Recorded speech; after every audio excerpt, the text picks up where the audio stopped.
Warm greetings, everyone, and welcome to another session of Women in Architecture. This is a research conducted to primarily understand the journey of women in the field of built environment, which includes architecture, urban design, landscape planning, and all other varied fields which people have undertaken. The idea of doing this research is to acknowledge and appreciate the women who have actually walked this profession, and they have found their, I'll say, aspirations as well as interest areas in the built environment and various aspects of built environment for that matter. And the idea is also to document the journeys of these women, to focus on the womanhood and how they have maneuvered their life to reach where they are today. The method is called autoethnography, which means the life journey of the person who is in interaction, and it is going to be written by us. So we do expect to have a documentation in terms of video, as well as we intend to also come up with a small coffee table book in order to actually increase the outreach of all the women architects who have really made a huge contribution to the built environment of the society. So today I'm very pleased to have Suhasini from Auroville, and we are going to have the introduction briefly, and she's going to talk about herself. But before that, we are also going to request Suhasini if she's okay that we are live with this conversation. At the same time, we are recording, so we need your consent before we get started. Thanks, Suhasini, for making out time for us. You have to unmute yourself. Okay. The whole idea was recording and dissemination. So, of course, you have my consent. Thank you so much, Suhasini. So, as you know that the whole discussion is going to be Suhasini as a woman in the profession, and the profession is going to stay at the background of the discussion. So let me start with a very simple question from you. With how did you really land up in the field of architecture? What was going around in your high school and early college days that brought you to architecture? Who inspired, or what happened? It's a bit difficult question to answer because, you see, I didn't come to architecture in that sense that I knew that there was a profession called architecture or what that profession meant. I think, at least the way I see life, it's a whole series of things that are happening because of, when one is born into a certain nation or community or family or ethnic group, there is a precondition already for certain things in life, because by default you're exposed to certain kind of experiences. Yes. And by default you're also kind of how do you say, able to recognize and assimilate certain experiences, right? So true. Yeah, my parents, I mean, my father and his parents and his grandparents, they all worked for the government of India, right? And as officers of the government, they tend to travel and be posted to different parts of the country. In late 60s, early 70s, as preteen and as a child, I spent several years in Kutch, actually. When I was around the age of 5, 6, 7, I was in Kutch. The first SEZ of the country was actually being set up. What we call SEZ today, but in those days it was called a free trade zone, Khandla Free Trade Zone. And there was also the war with Pakistan that happened in the late 60s. And then there was a whole series of other incidents that happened. And I'm somebody who likes stories.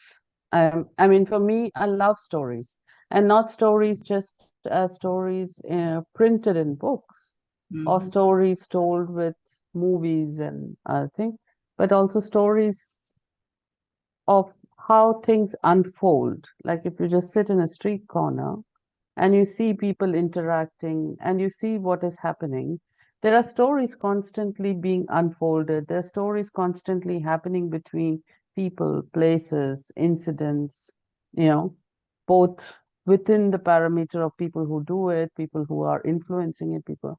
So in a way, I would say in my early childhood, there were a series of incidents. There was this war with Pakistan. We lived on the border in Kutch. Mm. My father worked for the free trade, set to work to set up the free trade zone of Khandla. Then we moved to Rajkot Mm-hmm. at a time when there was quite a crisis in Gujarat, especially in Saurashtra, because there was several years of monsoon failure in the early 70s. And a town like Rajkot, which is dependent on a dam, which is called, I think, the Aji Dam, See them. had dried up. And Rajkot still had a lot of pastoralists who lived in the peri-urban area. And they had a very strong interconnection with the people of the town. In fact, you couldn't even say that there was a town and then there was a rural area. The transition between people living in the town and rural area was just in question of, I would say, access to certain kind of experiences, you know. And I was in a kind of what we call today the convent school, which had a very strong social mm, force because of the principal and the kind of staff we had, the faculty and the staff we had. So during the water deficit time, I worked like many of the girls, it was a girls' school, Mm-hmm. to help with the villages that were having problem because of lack of water, lack of nutrition, severe health crisis. We used to go around in the town twice a week with three bags from our mothers. We used to get these bags, and they had written on the bag in two languages, English and Gujarati, rice, wheat, and dal, no? And we would collect from our neighborhoods, little from every household. And this was then packaged and sent to the villages that were adopted by the school. So you're a 9, 10, 11-year-old who is doing this twice a week. It was part of your education system. And then out of these crises, what happened was there was a big movement in Gujarat. I don't think many people remember it. It was called the Navnirman Andolan. Mm-hmm. I think it was one of the first movements in the country where the urban middle class actually protested against the political and financial meltdown that was happening. Schools were closed, but between all this, there was another thing that really marked me, which was something that happened quite far away from India. I mean, in the sense, today in a globalized world, it's not so far, but when I was growing up, it was for me very far away, which was what was happening in East Africa Mm-hmm. and Uganda, especially. A lot of Gujaratis were coming back. So we had the water crisis in Rajkot. We had a lot of these Gujaratis who were disenfranchised, who had lost everything that they'd invested over two, three generations, coming back quite distressed. And then we had this political crisis. During this time, the town of Rajkot, that was kind of semi-rural, neighborhood, community-based interrelation, where social networking provided a lot of the capital needed for people to survive in terms of crisis, was going through a lot of evolution because capital from outside was coming in. The, how do you say, the urban landscape was changing. From a neighborhood thing, we started to have the first apartment block. We started to have, you Mm-hmm. know, markets which were semi-open being pushed back, and shops with doors and rolling shutters started coming, you know. All these things were happening, and I was looking at it. I didn't have any idea of urban design, urban planning, about architecture, other things. But when I saw some of the construction sites that were going on, while cycling back from school, I always used to tell my sister, when I grow up, I'm just going to hire about 15, 20 construction workers and do better buildings than this, you know, because I could see that the way the buildings were done, and I was not having an idea of what is a good building or what is a better design or how does it relate. But for me, I felt that these buildings were kind of interruptions in the stories, and they were kind of disturbing to my childhood mm, thing of the people, the places, the politics, all these things were so connected. And I felt that this new capital that was coming in were just being puncturing the stories. And you were like, okay, you're following something and then suddenly you are distracted. You're, disintegrated. So my first idea was, oh, after school, I'll just start a construction company and I'll do better buildings. That I had disruption. no idea. Yeah, I had no idea what was a construction company. I didn't know what construction. This was just how they say, a reaction, no? But then meanwhile, as I told you, my father worked for the government. And as the situation deteriorated in Gujarat, it started also deteriorating in the capital. And he was transferred back to Delhi. Mhm. So just before or during the emergency, we moved back to Delhi. Okay. And it was a strange time. So going from a small semi-rural town to the capital of India. I mean, we had lived in Bombay before and Ahmedabad and Kutch and everything, but Delhi was kind of very different. And it was during that time that I started to, it was like the landscape of my stories got much bigger, Yes, the canvas was so much bigger. much bigger. And I started to, in Delhi in those days, in the mid 70s, you could get something which was called a DTC bus pass, Huh. where for 7 rupees 50 paisa for a month, you could go around anywhere in the city. And okay, we went to school, but every day back from school, my sister and my brother, they went back home with school bus, but I somehow managed to get myself with our bus. I used to go around the city, take different routes. Go from the school to the house, there was just shrub in the mark. There's one straight long road, Lodi Colony to Sarvodaya Enclave. There's not much chance to go anywhere, but fine. Took the, and that is when I started to also experience another level of narrative, no? Mm. Because in Gujarat, somehow, maybe because I was very young, I did not see inequity, both social and economic, Yes. as something that was tangibly visible. See? Mhm. But coming to Delhi, my first experiences of slums, or what they call in Delhi, Jugar Jopri, Mm. did not see, I had not seen slums in Rajkot, at least in the 70s. I had not seen slums. I had seen small settlements of Bharwads who would be settled outside and sometimes in the open, unbuilt areas of the town of Rajkot, but I had never seen established slums.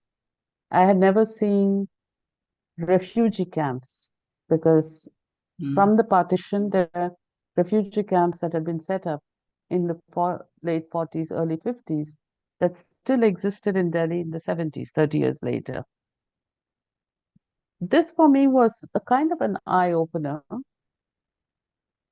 But then I met a cousin of mine because also I must say that yes, I was not a very easy child. I was kind of rebellious and not really accepting received wisdom so easily, you Mhm. know, because a lot of information, especially socio-cultural, is passed on through received wisdom, right? How things are done in certain communities is very much based on practices that come out of environmental aspects of where the community actually came together over generations. Mhm.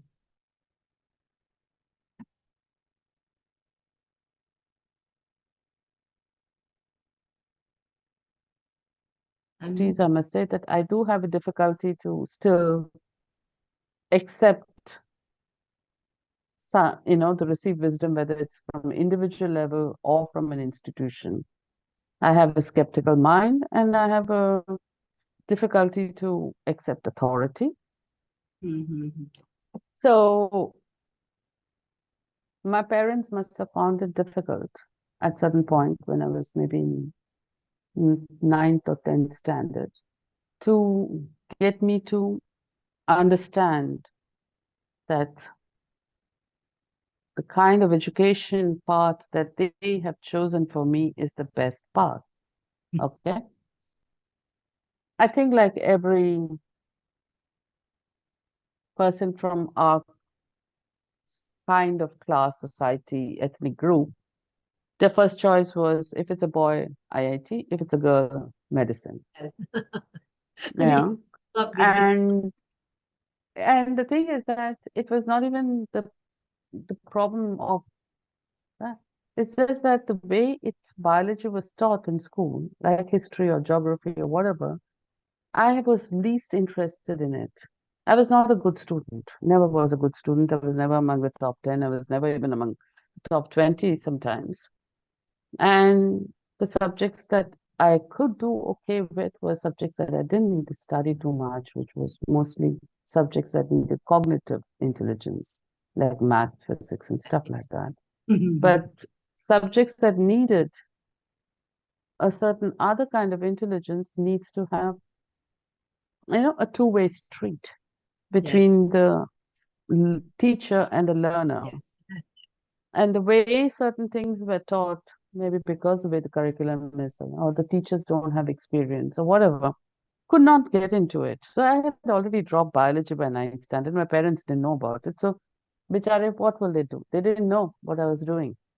They thought, we used to have this thing in Delhi where you send the kids during from the eighth standard for the last 5 years of their schooling to tutorials. Yes, for higher education. Exactly, to write competitive exams and to get a good ranking in your board exams. In the 10th, you have to get good ranking, and in the 12th. Okay. So I was sent off to tutorial, South Delhi, South Extension, and 4 hours every day, 6 days a week. Math, physics, chemistry, biology.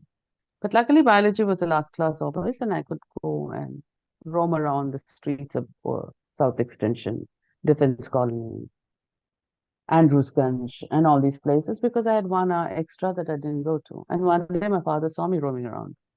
And I said, okay, घर जाके मार पढ़ने वाली है. And I think I was already in the 10th standard by then. And then they asked me, like, how can you write your medical entrance exam if you don't attend the tutorials? It's costing so much money. We are paying, with a lot of hardship and this and that. And other कोई और family में लड़की को ऐसे पढ़ाते नहीं है, ये वो and all that. So I said, हम तो biology पढ़ते ही नहीं है. I'm not even studying biology. So of course, then rearranging of cards happens very fast. But meanwhile, they decided that I needed additional discipline as I was not getting discipline enough by the smaller family unit of, nuclear family. So I was sent off for a summer holiday, 3 months after the 10th standard board exam to my grandparents in Mysore. Because my mother's family comes from Mysore. Thinking that they will be able to put some sense into my head. And that is where I met a cousin of mine. I mean, like in India, we call them all cousins.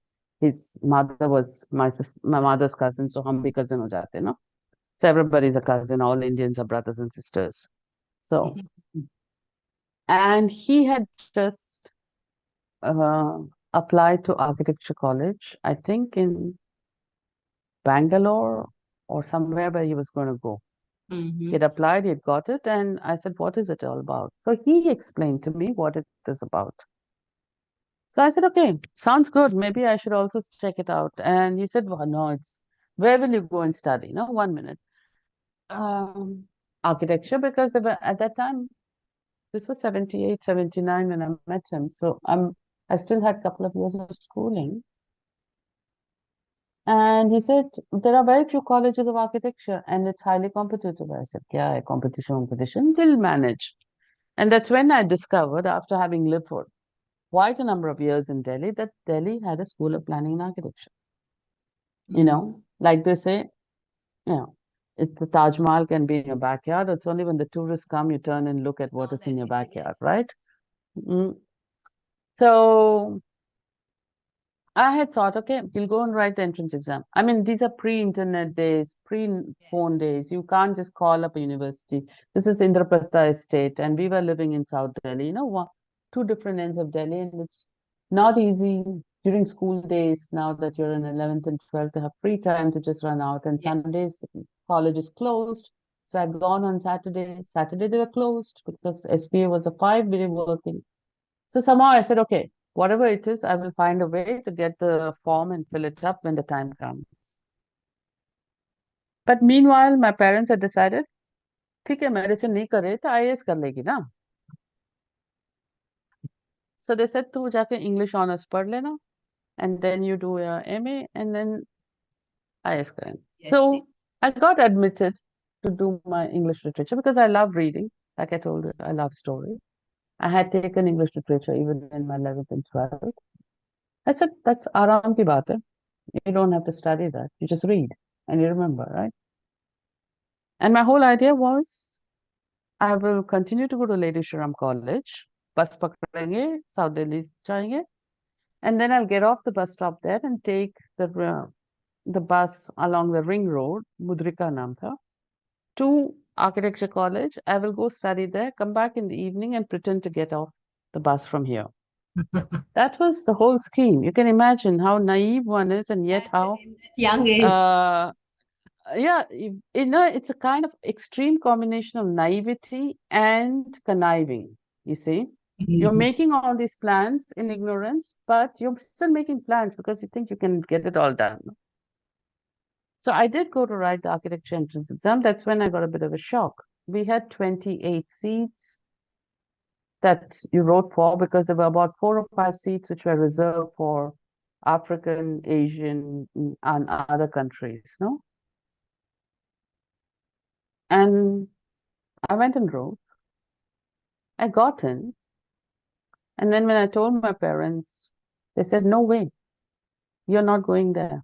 Because my father knew the campus very well because he had done one posting in the government building right next to SPA in Indraprastha, and he had seen girls smoking, common hostel, everybody hanging out, guitar and music in the night, and There's no and there's education. no yeah, it was that whole campus between the 1.5 kilometers between architecture and planning had an reputation of sex, drugs, and rock and roll in the local community there No because education. there was no there was no warden, there was no matron, there was no opening and shutting time of the hostel.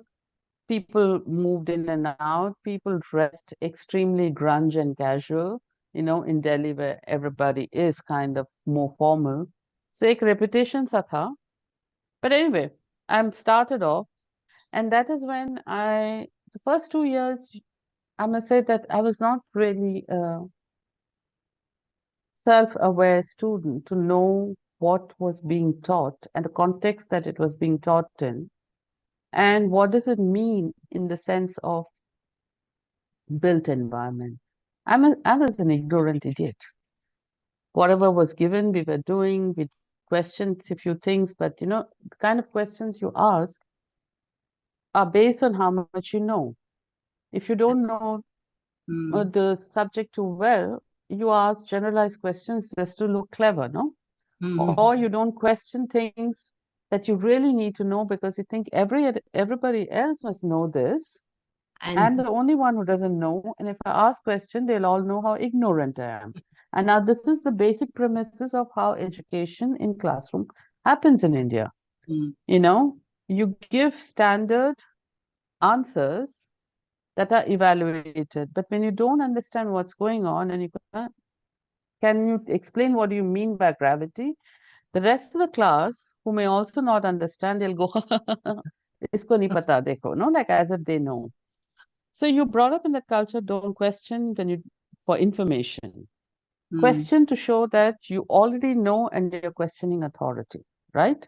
So asking question is more of a kind of status chasing than to learn or get information. So I would say the first 2 years was not much of a big deal. But we had two things in SPA that was really good. One is that we had a lot of, how do you say, out of the classroom part in our curriculum. So whether it was going for sketching, whether it was going to make studies for data collection, class trips, these things were encouraged, financed, organized, you know. And the second thing was there were teachers who were not part of your curriculum, but part of the institution. There was not this barrier between students and teachers. So the canteen was this kind of a public plaza almost, la fora, like the Greeks had, where the faculty, the students, even the, how do you say, the maintenance staff would come and sit and eat there. And I wouldn't say it's democratic in the sense of the political democracy, but it was this feeling of everybody has a space. Yes. I mean, No? also level playing, in that everybody could. Not even level playing. It was because, it was a very vertical building. It was ground plus 5. And the design of the building was such that you had the staircase on one end, a corridor with singly loaded studios and elective classes. None of the floors had transitional spaces where you gathered or interacted. So finally, everybody had to come down to the ground level. And on the ground level, the roadside was kind of arid with just one basketball court and the parking. And the backside was alien ground because that's where the building construction studio and other things were, the workshop and everything. Nobody bothered to go there. So you had this little piece between the two open grounds, which was just the entrance foyer and the canteen and the auditorium. So everybody automatically gravitated towards the canteen. Yes. And the spirit of the whole place made it that you did not divide up the canteen into zones where you would have the faculty, the students graded as per their years of education, and then the supporting staff. And, it was, so that's what I mean by it was kind of for us. It was the only possible place for everybody. But in spite of that, the grading of space did not happen on terms of socioeconomic or academic, background. And so I started to have, I would say, kind of naive interaction with some of the faculty. Not the faculty who were teaching in the architecture department, but the faculties that were teaching in the planning department. And they were much younger, less established maybe, but more open to interact. So they were in a kind of transition. So like some of the people that I talked with there, one of them, I can mention his name because he's still kind of a mentor that I look up to, is K.T. Ravindran. Yes. Okay, he came to teach urban design and urban planning. I spent a lot of time talking to him. It's through these interactions that I started to get a sense of planning and design. So it was not in the classroom, it was not outside the classroom, but it was in the in-between spaces. And there again, it's always this in-between, which is a bit like it's neither night nor day. It's neither inside nor outside. These are these spaces, time zones, and interactions which are always in between, which are never defined, which have a lot of openings. And this is where stories get interesting. It's not like once upon a time and then ending with they were happily married ever after. Yes. But all the stuff in between that happens is what people read the stories for, or people get involved in stories for. And that's how it happened to me. I met people who were teachers. I met other kinds of students. I met people who were dropping in. Like if I would say, for example, I walked through the auditorium one day and I saw this sweet looking gentleman sitting, we had a very high stage for some reason. So you had these 4 steps and there were some chairs. Yeah. And there were some chairs and I think there was a very sweet gentleman with about 10, 12 people sitting, half on the stage, half on the steps. I looked at him, I said, sympathetic looking gentleman. So I just drifted towards it, listened a bit. I said, oh, makes a lot of sense. Spent maybe 10, 15 minutes listening to him. And I would say that must have been 81 or 82. And almost 7, 8 years later, in 1989, when I was living in Oroville, I met the gentleman again. I was heavily pregnant, standing on the scaffolding of the construction site, struggling to keep my balance while doing the brickwork. And I look down and I see this gentleman. So I come down and I say, I think I've seen you before in School of Planning. And it was B.B. Doshi, I say. And he was just sitting in the auditorium steps and chatting with us. Another time, there was one more chap, elderly looking, who was making, these were days where you had these slides in a circle and you go, You have to you press the button. So this guy was showing some slides of simple looking houses in a desert climate. I said, ये पता नहीं कहाँ से आ गए. हम तो RCC के building बनाने को सिखा रहे हैं, ये पता नहीं कहाँ से आ गए ना. Years later, in the early 90s, when I got the Hassan Fateh Award from Architecture for the Poor, I saw his photo in the book that they sent me. I said, oh, that was Hassan Fateh. So this is how I would say architecture happened for me. It was not like one fine morning at, you get the degree and you are architect.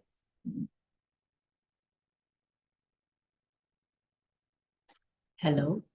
Understand what design and planning meant for me. It was already the end of the first episode, which was the finishing of architecture college. You see, first season के 5 episode खत्म हो गए थे तब तक. By the time you really understood what architecture and design actually means for you, before you can even think of using it as a means of expression, you have to understand what it means. Absolutely. So what I can tell you is that from the age of maybe 9 or 10 till the age of 21, those 11, 12 years, I went through a series of experiences, including architecture school in Delhi. I still had no clue what architecture means for me. Yes. But I had some idea of what I want to know about architecture. Yeah, that's how I came to architecture. That is interesting. I mean, when you talked about Hassan Fateh, it reminded me when I just met Moshe Shabdi. I didn't know he is Moshe Shabdi and talking all kinds of, nice student in fourth year. And then later when you see in the book, you realize. But you made a very interesting point when you were talking about your experiences of question and, how in our culture questions are looked in a very different way, and our education system also does not encourage question, because question is more objection in our system, and that for me is also defines the kind of people we are, how we could really chase the inquisitiveness we had. Like you are still in constant search of that how to best define those in between spaces, define architecture and all. But I will come back to all those things later. But first, I wish to know more about Suhasini. How did she start from post SPA Delhi, and what was it going in your head? Because not having a background with architecture and knowing that you still are in search of what is architecture, design, what to do. How was your career shaping up? What kind of things were going in your head apart from making a career out of something? And especially with probably a student like you who was more, I can imagine that you had so many stories. I'm sure you were also daydreaming. I mean, I was daydreaming a lot. So I will do this, I will do that. I'm sure you are also having some kind of ideas of what next. I mean, especially in the time zone when you grew up, it wasn't so easy for women to think about where architecture is going to take us after, because degree was not the end actually of becoming an architect. It actually opened the path. What next? It was the beginning of what architecture is and who are we. I mean, I had serious problem the moment I finished my architecture degree. अब क्या life में? So I'm just curious to understand what happened after that, and especially being woman, was there some different notions of looking at the profession, and how did that brought you to Auroville, or was it something else that brought you to Auroville? You see, in all honesty, I never thought about me being different because of my gender, and I still have difficulty to associate the profession and the gender as being at odds or something special or whatever.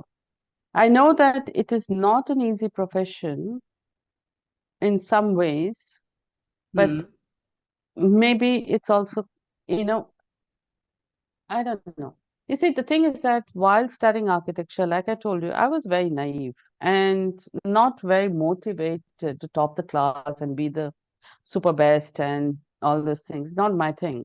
I was there, I was interested in knowing about the subject. I was interested in the whole idea of the built environment, but I was not driven by it. But one thing that I found myself driven right from even before I knew that there was a profession like architecture is the intervention of the built environment in a city. Like I told you, when I was 10 or 11, I told my sister, Disruption. I'll just get 12, 15 guys and I will start a construction company, right? So after the first, every year in the summer holidays, I consistently worked in different offices. Mhm. So even after the first year, I worked in an office which used to only make designs for paper mills. So my first year after studies, I worked in an office in South Extension. And it was by chance because you had this Council of Architects had a directory of architects.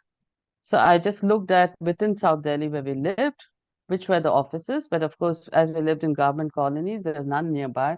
So the South Extension, Lajpat Nagar, a few places like that. I ticked them and took the bus and just went around and said, "Hey, I'm a first year student. Do you have work for me? I can work from, mid-May to end of July, 2.5 months." So I found work. First year, paper factories बना रहे थे सरदार जी. And it was quite an interesting experience because I learned about industrial buildings and making working drawings. Second year, I worked in another architecture office, also in South Extension. And this was, remember, this is socialist India. Hmm. The biggest builder in that country till 1992, 93, even up to 95, the biggest builder in the country was still the government of India. Yes. Private enterprise was almost non-existent. The ruling class of the country in terms of setting the vision and being part of the society that was emulated by the rest of the world was the middle class, the Yes. salaried middle class, especially the middle class that worked for the government of India. You know, so you had very little exposure to architecture the way it is being expressed today Yes. with the globalized culture and the means of communication. You had the library and you had what was happening in your neighborhood and a little bit around. People didn't have money to take, destination holidays. If people took holidays, it was to go and visit the grandparents. Mhm. Okay. Or there was Some wedding family festivals. events. Or some wedding. Exactly. So everything revolved around a tiny microcosm of people. You had 25, 30 people who were intimate circle, and maybe 100 people that were related through friends of the family or work or through university or college. So in this kind of world, the information that you get is limited, but the interaction that happens on a psycho-emotional level is intense, So there's a kind of disbalance, but human to human interaction is to be quite intense. You had a good friend, you talked about everything, you hung out quite a bit. It's not like how many likes I got and photos of the food that I ate. No. but actually how much time we spent together, how much time we were in each other's lives, you know. It's again about And this is what, experiences. yeah, and this is where I found out, like working in these offices, the first 2 years it was in offices in South Extension. By third year, Vasant Kamath was our studio director. No, he was not a studio director. He was quite still. He was in the studio. I used to spend quite some time talking to him because he had a very, it came across very humble, but actually the way he would express himself in a very insidious manner was very influential. You know, people can have different ways of communicating, and every one of us uses different toolkits in the early part of our lives, and then finds a right tool of communication that goes with our character, with our cultural imprinting, and with the audience that we're trying to communicate with. So, there's a script that we develop in how we communicate, right? So, in the classroom, he would come across as somebody who was extremely reluctant and recessive as a studio professor. But when you went and you sat with him, had a cup of tea, or, you know, he would be sitting in part of a group, he would not say much. But every now and then there'd be one sentence dropped here or one comment dropped there. Yeah. That's when you realize that not only is an intense listener, but these comments and these lines were like, you know, when you're driving along a road, they become the kind of signboards, and the conversation would take another detour, right? And so he had this toolkit of communication, which was actually doing two things: summarizing while changing direction. And he was pretty good at that, you know. And so that year I went and worked with him and Revati. Revati never really, no, Revati did teach us one elective. She and I never got along too well. You know, she's somebody who's very emphatic in the way she expresses her opinions, and the way her personality is kind of in the forefront, very affirmative and very forceful. And I think on another hand, I am somebody who just speaks my mind. So it's not the love story of two opposites, but actually the volcano of two similarities, right? So Revati and I never got along too well, but I had a lot of respect for her. But I really looked up to Vasant. So I worked for a couple of months with them during the summer holidays. And at the end of those, I think I signed on for 6 weeks only. And they told me, look, it'll be good for you if you really want to learn. Because I was already by then quite keen on planning more than just architecture. So they encouraged me that I should travel in Rajasthan, because they were also doing some projects. They were doing a resort or something in Rajasthan in the early 80s, that Earth. They said, go for a few weeks, travel around, look at settlements in different areas, and think about why they are the way they are. Don't think about making the drawings, just be there. Think about why certain settlements are structured the way they are. Just look at the structure of how the settlement has formed, the kind of unbuilt spaces between the dwelling units. Of course, that was a bit of uphill task to get my parents to accept that अकेले जाएंगे राजस्थान घूमने, वो भी, you know, in the summer months.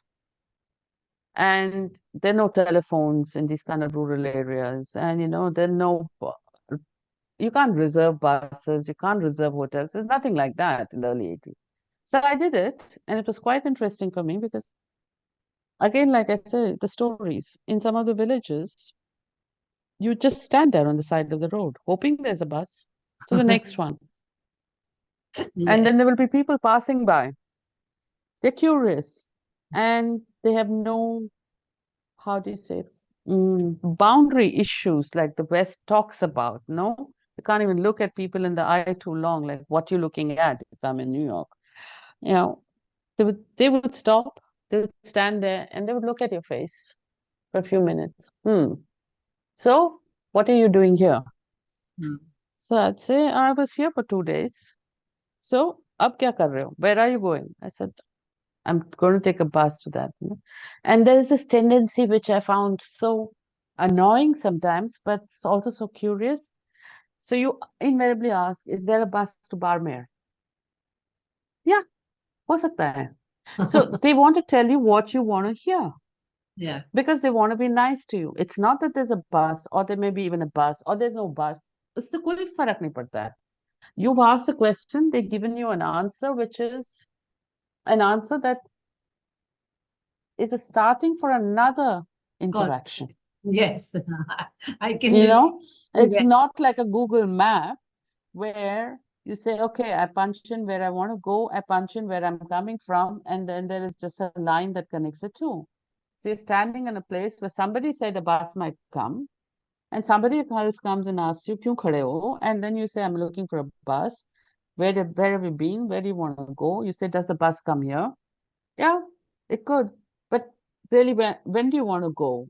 And it will become like something that you realize that so much of it would reflect the kind of habitation pattern these people come Yes. from. The whole idea of privacy, ownership, and how do you say boundaries is so fluid Yes. depending on the scale of neighborhoods, depending on the proportion of interactions, and how that, which is on an intangible level between human beings and their environment, gets translated into the built and the unbuilt spaces, you see. So to cut a long story short, so when I did this, and then in the fourth year, in the second semester of the fourth year, we are supposed to do an internship. By then, I was quite sure that I needed more in life than just being an architect or just going on to do my master's in planning. I was debating between planning करना है कि थोड़ा काम करके planning करना है कि क्या करना है. And at the same time, I started to actually get a bit, how do you say, frustrated by the lack of a bigger dimension to life. You know, like you said, you wondered about, will I practice the profession? Will I be able to work as an architect? These things I did not wonder about. Somehow, I don't know, maybe because I'm stupid or maybe it's a kind of an arrogance, but I took it for granted. If I want to do that, I can do it successfully. Hmm. And if I really wanted to, that's not a problem. Do I want to? It was not even my question. My question was, is that all there is to life? Hmm. You know, you're born in a certain milieu, you grow up within a certain cultural paradigm, you're exposed to certain kind of choices, you live out those choices, and then there are certain branches in the pathway as a professional, as a family person, as a member of the society, as a product of this nationality and everything. And I must say that by early 20s, I was like, is that all there is to it? It Mhm. became too small for me. You Hmm. know, it's everything looked like, with all that I want to know, what is available is too small. It was too constrictive. I couldn't even use the word constrictive. It was a bit Yeah. Right. uninteresting. The canvas was too small. It was Hmm. uninteresting even to start expressing myself. You know, मैदान ही छोटा है तो खेलना नहीं है मैं. No, and that is when I started reading other kinds of books. I was reading a lot of English literature. I was reading a lot about politics. I was always interested in politics, Hmm. having lived through a certain between the emergency and Gujarat and the war and everything. So I started to read something which was happened only for a very short time in my life, maybe for 15 years, that's all. I started to read about spirituality.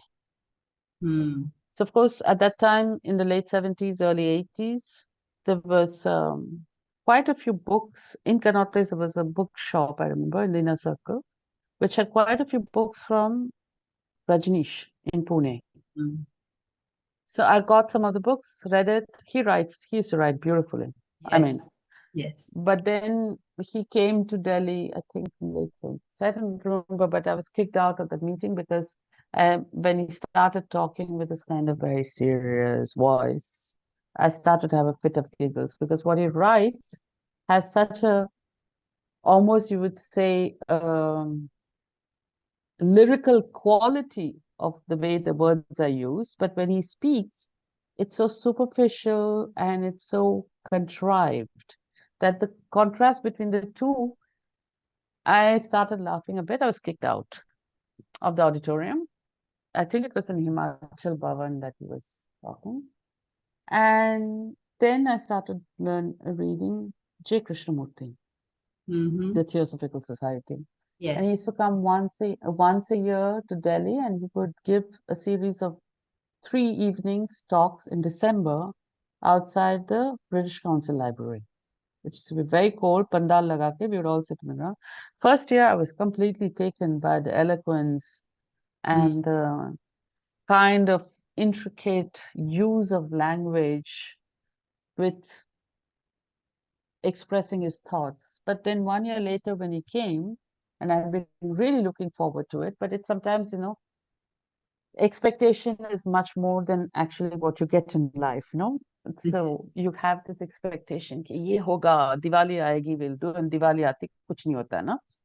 So I had so much more expectation that I had really built myself up that when I finally went for the talk, I felt a bit let down. Mm. Okay. But I continued those 3 days. And all this has to happen without the knowledge of the parents. You understand? Because you're not supposed to be either in the hostel or at home. Yes. So You running around in night in Delhi, which was considered unsafe even in those days, continued no, your no, no. school So, time habits no. with biology. So there is all these in-between times that you carve out outside the parameters and the boundaries set by society and everybody. And it was at that time when I had to do my internship, I decided, no, I've already worked in 3 different offices in Delhi. And I had spent a couple of weeks in Stein's office because he was very close to my school, and I had wandered in there, and he said, "मैं काम वाम नहीं है." So he said, you can sit around, bring your own little drawing table, and you can do a few things like sketching and other things. So I thought, okay, living in the middle of the country, I want to spend 6 months just having fun. Enough of this being so serious and thinking that life has a meaning and it has to have a purpose and it has to have a roadmap and all that. Let's just enjoy the 6 months. And arrogance of youth and ignorance of youth, I wrote to 3 different people. One Mm. was to Charles Correa. I said, Bombay is next to the coast. I can see the sea every day then. Laurie Baker, again on the coast. And there was a senior of mine who had done his internship in Pondicherry, and he knew that I was interested in planning.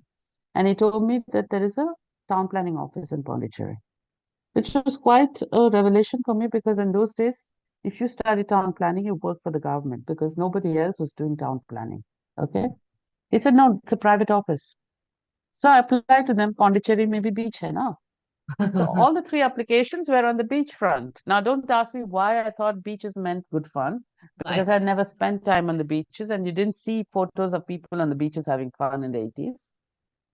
Of course, no answer came from Korea, no answer came from Laurie Baker, but an answer came back from Pondicherry saying, yes, we accept you. Mm. And 2 other friends, classmates from SPA, the 3 of us landed up for 2nd of January in Pondicherry on the beach next morning. And that's when we got to meet that it was an office which was not very inspiring. It belonged to Oroville, but it was they were designing and planning the steel townships of India. They had done Salem, Kudremukh, and they were working, I think at the time, no, at that time they were working on Salem Township, and then they went on to do the Vizag Township. So that's when we were told, if you want, you can go to Oroville. So by accident, not by choice, not by knowledge, and not by wisdom, definitely, the three of us landed up in Oroville. And you have been to SP, you know what a hectic life you have in that institution, which calls itself a center of learning, where they try to fill your schedule of work in such a manner that you don't sit back and ever daydream, think, ponder, and everything. You have a packed schedule with You don't have to think actually. deliberate. Yeah, you have a packed schedule of just delivering, okay, like a factory. You have deadlines to deliver.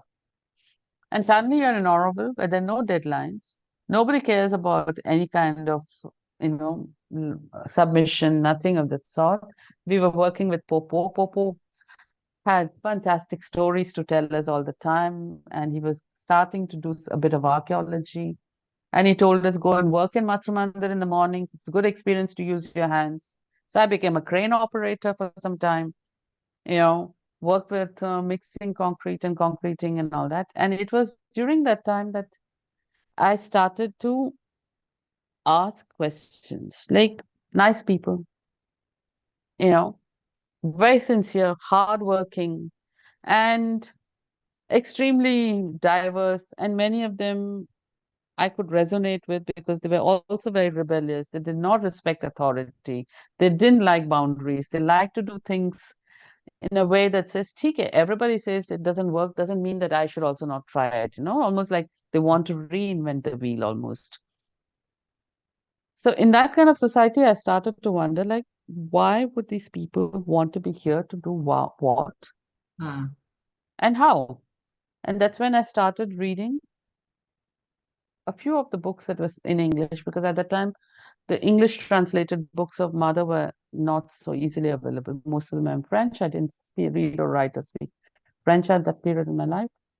Started to read a few, got one or two books of Sri Aurobindo, but I must say that I never read them fully, even till this date, 40 years later.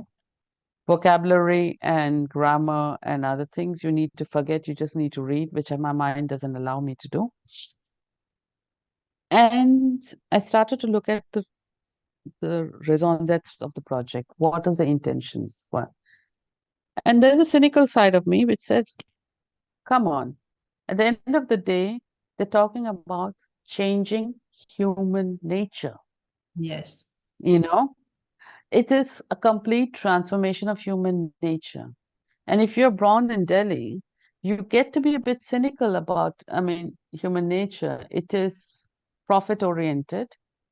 It wants to only take care of itself and people around it. It wants to see what are the gaps in any rules, regulation, whatever, for personal profit. It seeks security by instilling fear in others. It's not like I can make myself secure for myself. No, I want others to be afraid so that I'm secure. So you have seen all shades of this being played out, almost like a kind of a large stage production. And then you come to this tiny little place in coastal Tamil Nadu. Even though I'm an ethnically Tamilian, it was the first time that I was in Chennai is when I came to Oroville was the first time. And you're looking at this and you're seeing the village and you see that this is absurd, you say to yourself. They want to change human nature, these people. So I got curious as to why and how do these people think they can change human nature. So I said, okay, the best way to have is to make a structured study. So I took up the Orwell master plan and tried to analyze it in three different ways: the spiritual, the socio-economic, the social,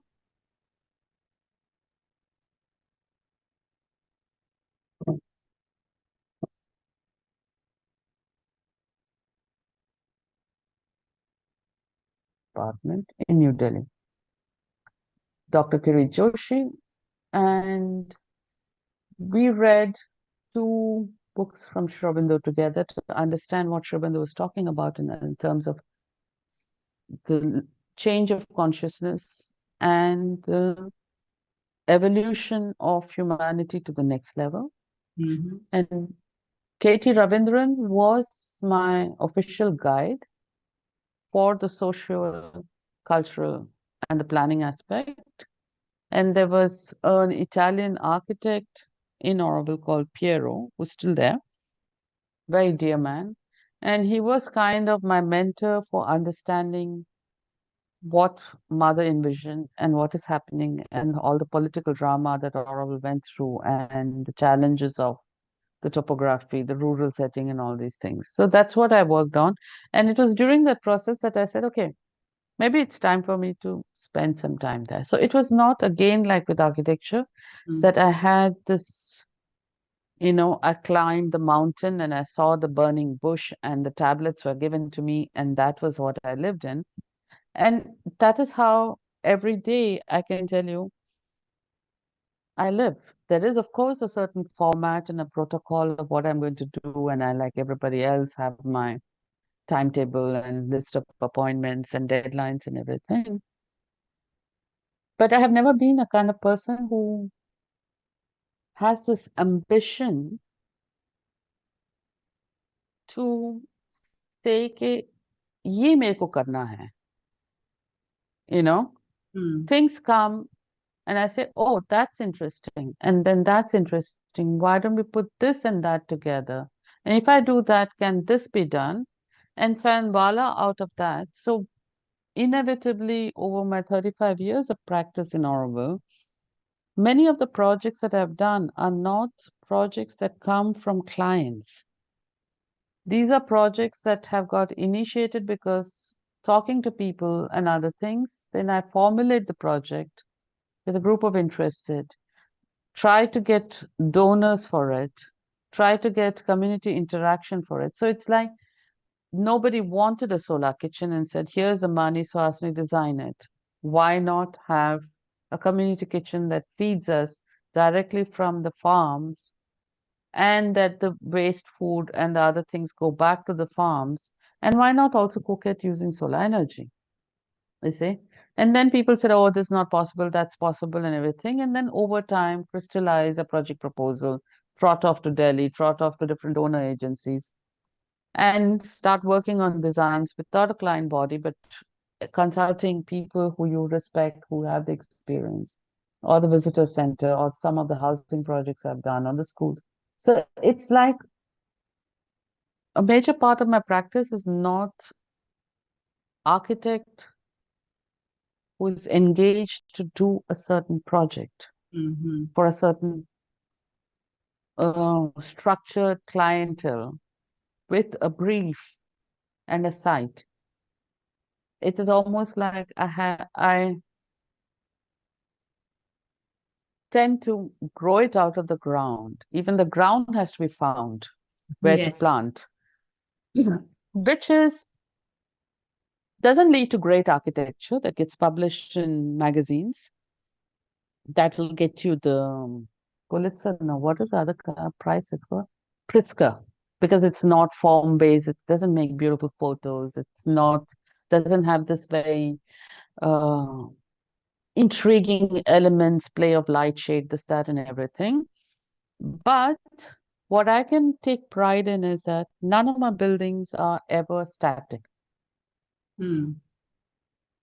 They are done with the view that I'm just the initiator, and the people who use the building can adapt it, add to it, subtract from it, and even change it to make it look ugly. So the only challenge that I take upon myself is to find a way that you get the right proportions.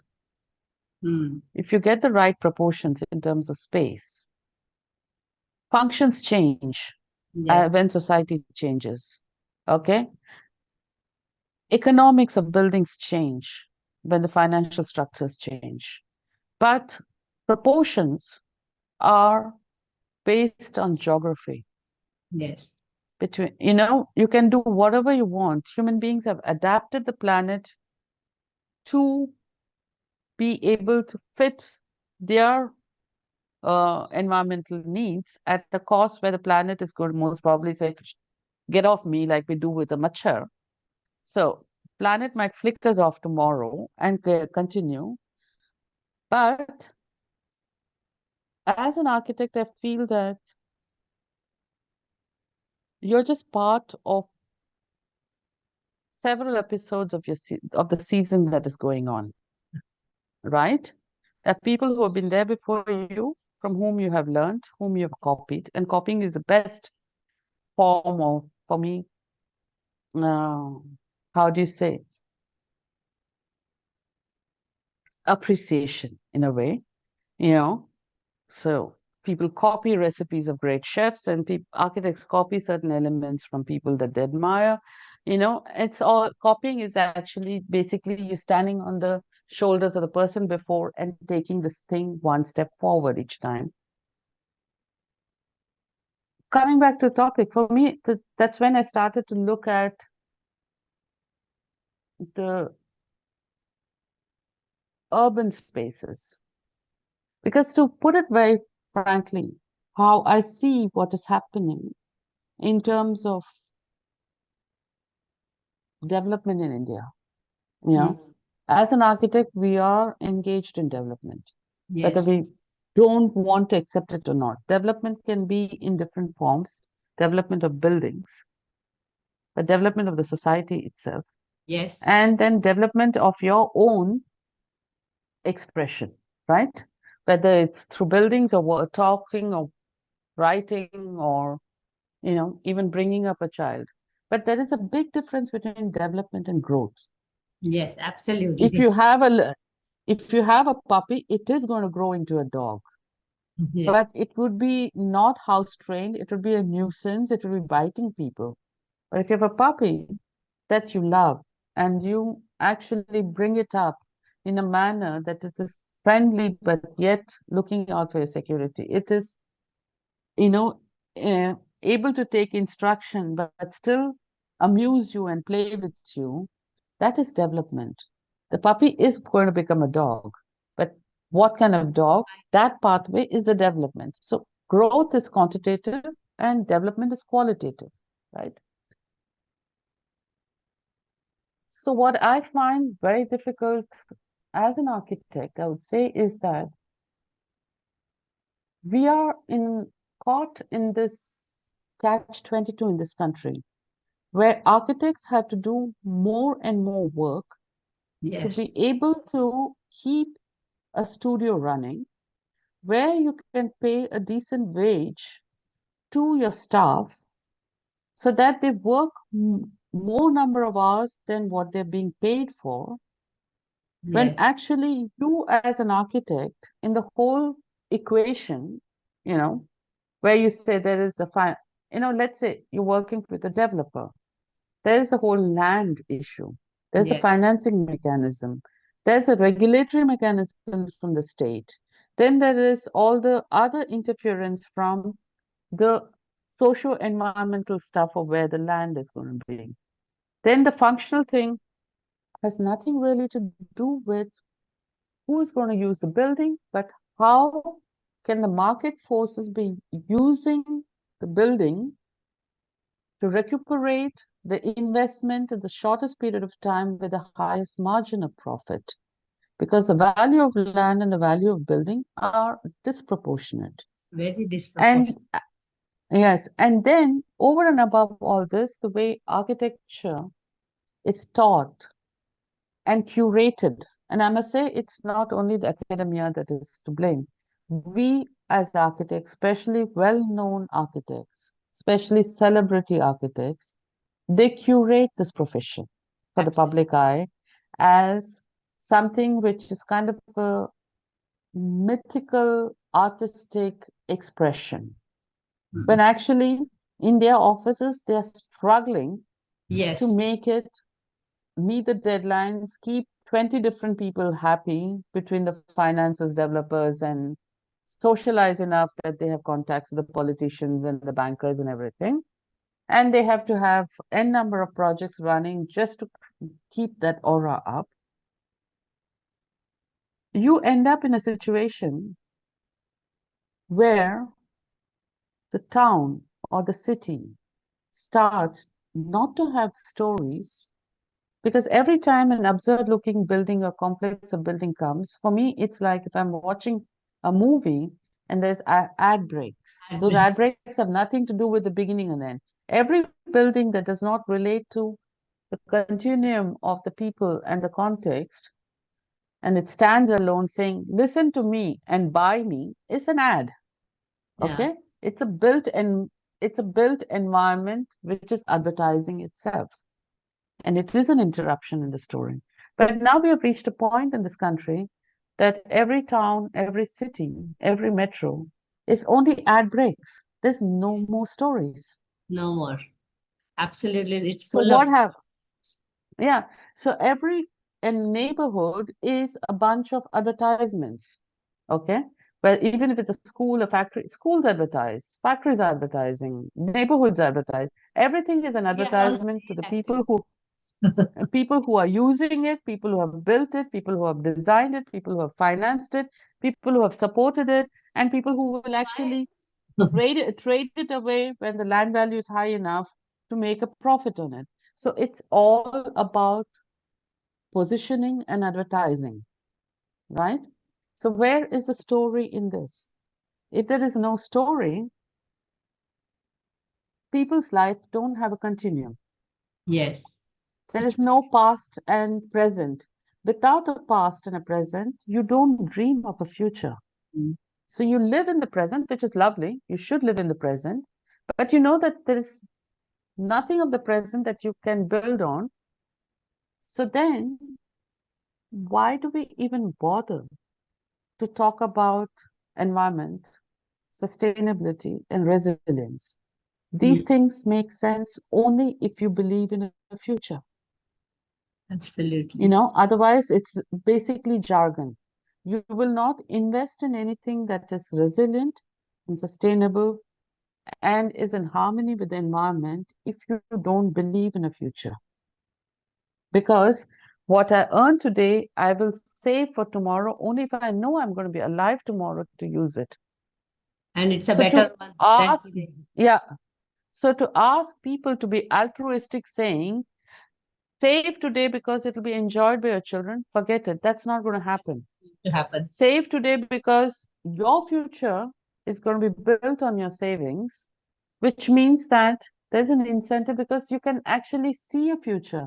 So just by moralizing, politicizing, supporting it with regulations, conferences, advertising, academia, everything talks about the future. But our present tells us completely different story. Why would I continue to watch that movie? तुम्हारे dialogues में कोई sense ही नहीं है. The dialogues that you're using right now, there is no storyline that shows me that I should continue to watch this. And built environment today for me very often is like that. One street to another, I am not seeing, Mm-hmm. feeling, or thinking about living in that. I pass through it. You go to a city, unless there are these touristic spots or shopping spots, you pass through the city. Don't It's you? something that you have to endure and pass through. So the dissonance between how we talk about architecture and contribution and the design and the conferences and the prices and this and that and everything. But you go to all these meetings and conventions and prices and other things, you only see architects there with other architects talking about architecture, doing slideshows and saying, oh, that person just talks about sustainability, that's kind of a cop out. We should only talk about proportions and materials and, the shapes and the how it's represented. Or another one, oh, these guys are only into aesthetics and they don't care about the future. And then carbon footprint kitna hai or U value kitna hai and all that. So you have this little fragmented self interest groups, but they're only talking to each other Yes. because your stories are so boring so fragmented, so full of advertisements, people are changing the channel. And even people do not understand that advertisement or vocabulary which we are offering, actually. Yeah. So they're just changing the channel. And when they change the channel, your market value has gone down. Yeah. So you are going to be an architect who's paid 2%, 3%. Because तुम्हारी जरूरत क्या है? You are not interesting to the society. Okay? So there's no value added to it. And today, let's say, not just today, in the last 1,000 years, and especially in the last 400 years, when it's a market society, our market value is only recognized by the same people who sell the same product. So we're all Yes. sitting in the street, all selling to each other, while nobody has a choice to, nobody's buying. When I go to these conferences and I'm presenting, the audience is also the same people who want to sell. I'm presenting my products to people who have also the same products to sell. There's no market for us. Oh, no. So Actually, what happens is that we are, I would just sum it up into saying, we are employed in a margin, self-employed in a marginal profession. that is true. And we are also so self-absorbed that between the various consultants who have to collaborate with us, they actually sideline us. तुम design banao and we will put an input. Do the We rest. cannot even sit across the table and talk as equals and work as a team. Except for, I know maybe a handful of architects who know the electromechanics, physics, structures, geometry, environment, watershed management, energy, all this. There are maybe, I can count in two hands on a Yes. generous day and one hand on a non-generous day, who actually are interested and informed and who Yeah. continue to inform themselves. But then these are not the architects who get published because Yes. they don't make pretty buildings. You know, उनके buildings के pretty photo नहीं होते हैं.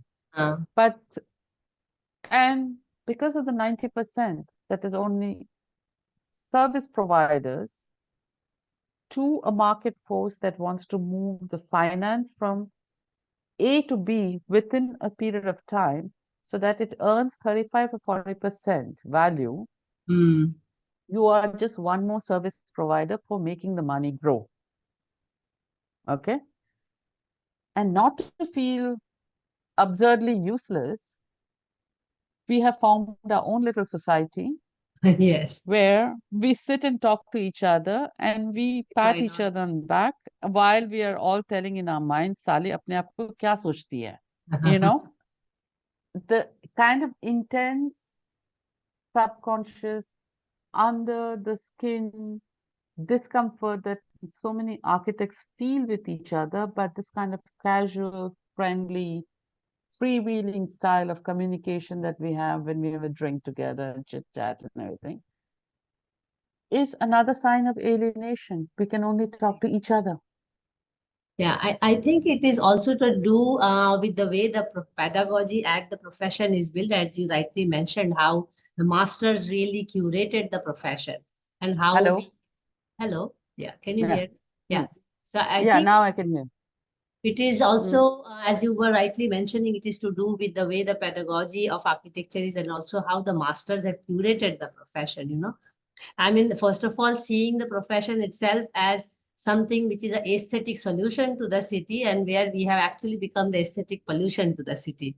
You know, I mean, just to put it in a very simple layperson language. But also, I think there has not been enough effort to connect to the society and also learn from the society. We were always trained to tell others what is better for them, how they should be living. You know, this whole elitist way of, and that makes the profession very minority. I mean, we have to develop that language and vocabulary to connect with people, to connect with nature. What you were saying, I could very well relate with the subject of water because I've been, you know, struggling to connect how water is so integral part of the profession, and still there's no architecture school in the country which even teaches one credit of subject on water. water means waterfront development in architecture, you know. I mean, then people Yes. don't care where water comes in from, where does water go from the building. I mean, it's just not their scope of work.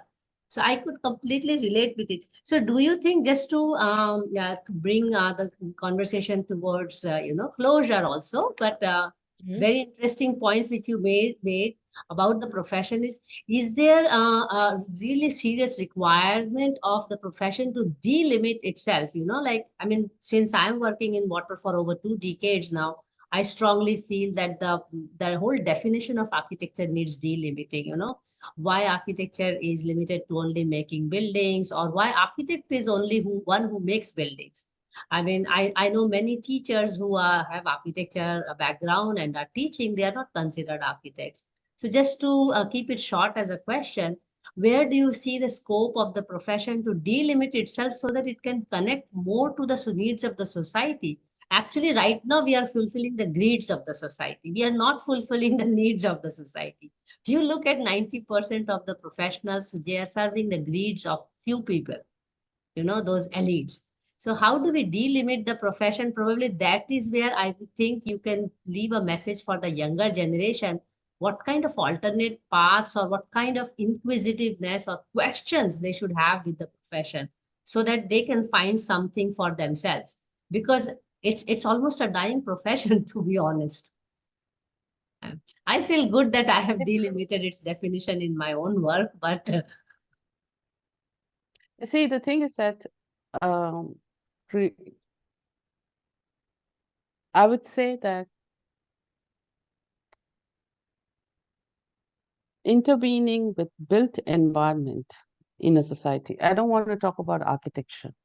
I find it as a very limited term yes, and has, by the way it's been used over the last 250 years, has a certain connotation, like you said, of elitism. yes, I would say, as an as a profession that intervenes in the built environment within the fabric of cities or urban environment, because you have the rural environment, you have the natural environment, like you have the biosphere, hydrosphere, geosphere, and all that. If you just look at environments created by human beings, you have urban, rural, and other things. And architects, unfortunately, still use the term. We are supposed to intervene with as people who initiate structure and enable the built environment, right? But to be able to do that, you need to know for whom and where and why. Okay? absolutely. It's not putting bricks and mortar together in a shapely manner that makes you an interventionist in a built environment. Because even a ठेकेदार can do it, even a mason can do it, an engineer can do it. And And with cities, a little bit of skill, 50% of the humanity can do it. yeah, Okay? So if we have any value for society, we need to be valued by the society. mm, It cannot be a one-way street. We yes, cannot stand on the edge and say, look, we architects are marginalized. Nobody is listening to us. हमें बनाना आता है, कोई हमसे पूछता नहीं. Only the elite are able to do it. But the elite are doing it by giving you not even the peanuts, the chilka of the peanuts, they're paying you to do it. Okay, not even the chilka. The smell of the chilka is what you get because they have disposable resource source. where what they are giving you makes not even the hawa that could make a dent Yeah, in their environment. Okay, so it's not about elitism.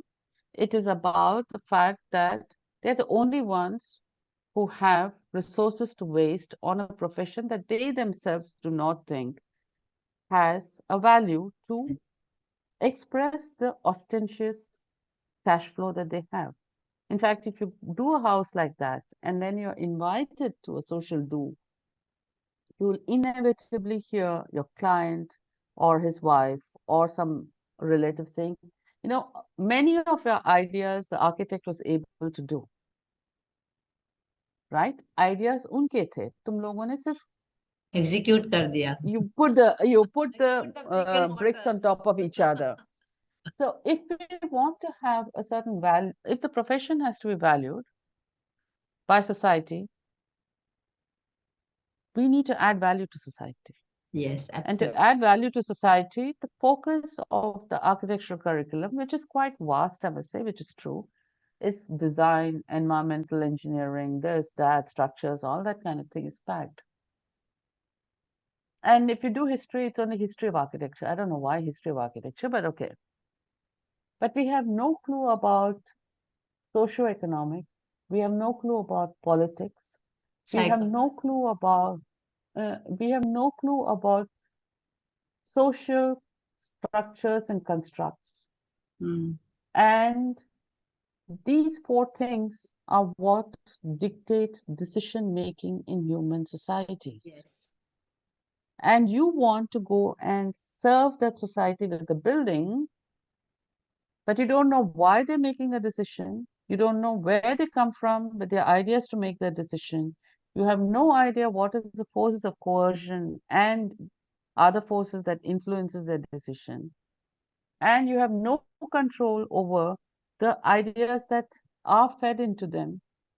And you think कोई architecture school Delhi school of planning architecture में 5 साल पढ़ के आ गए तो हमारी बात सुनेंगे, Mm. I mean, this is not arrogance, but this is the height of putting your head in the sand and getting choked because you can't breathe. Okay. Late So when night. people talk about don't be an ostrich and put your head in the sand, they don't realize what is the next step. The next breath you take, the sand is going in your lungs and it's going to choke you to death. Mm. Ignorance is not bliss. Ignorance leads to actually becoming a, how do you say, obsolescence. Yes. We are obsolete. Ignorance leads to obsolescence, especially on a social level, socio-political level. And at this point of time, I would say, I don't have the solution, but I can see how obsolete we are as a profession. You might say it is elitist. It's a nice way of telling ourselves that we're not so bad. But actually, it's not elitist, it is obsolete.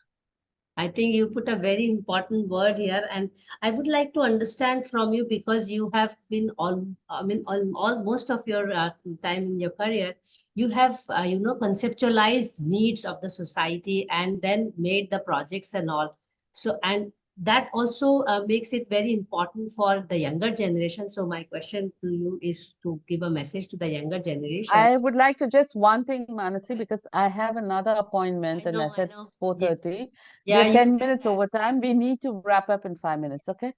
So your answer will be less than 5 minutes. So your message to the younger generation in a situation when the profession itself is going through some crisis, or as you mentioned in your own words, what kind of message do you have for the younger generation to really look at the needs of the society and connect with the society in a better way, and probably conceptualize, because most of your projects are you actually created the projects in terms of needs for the society, so the projects didn't come to you. You created the need, and you understood the We society we very uh, well. w- we do projects. Hmm. We do projects with the proper client body and other things Of because we course. have to pay bills also. The projects that I'm doing otherwise, उसमें से कुछ नहीं निकलता है. So Yes. to pay the Just people to to do those understand the projects, I need. need to do projects commercially, which, as I told you, as architects, that is the bane that we have to carry. You have to do 10 projects to bilkul bekar hai, to be able to do one project that is meaningful. Yeah. So I would message to say the there's younger only generation. What one that thing will that I would tell the young architects, and this may come across a bit, uh, I would say, cynical, but I could just say, look, there are three things, be. whether it's architecture or life. Okay. So you need to have at least two of the three things to be in a positive cycle to go Hmm. forward. So as an architect, when you take up a project, either you're making money with it or you're learning from it or you have actually good clients that you're having fun with. If you don't have two out of the three, so you have projects that you're not making any money, you're actually losing money, but it's fun and the clients are interesting, please go ahead. It's a project that you're making money and the clients are fun, but the project itself, you're learning nothing, still go ahead. But if it is not interesting and you're losing money and you're learning nothing and you don't even like your clients, you actually, when they leave the office, you make fun of them, please do yourself and society a favor. Stop. Stop it. Not doing is also important profession. So, What you don't do sometimes is more important than what you do, absolutely. I'm a strong believer of that. So I think we can stop at this point because it's really wonderful conversation. And what I learned from you is also that actually gender did not make much difference in the kind of personality you are right from your childhood to speak your heart and walk your own path in your own terms and conditions. So it's also good learning for me to understand how these kind of people can also make that life paths in their own ways, and that's important. And you have been an inspiration for many people, including me. So thank you so much, Suhasini, and thanks for taking out time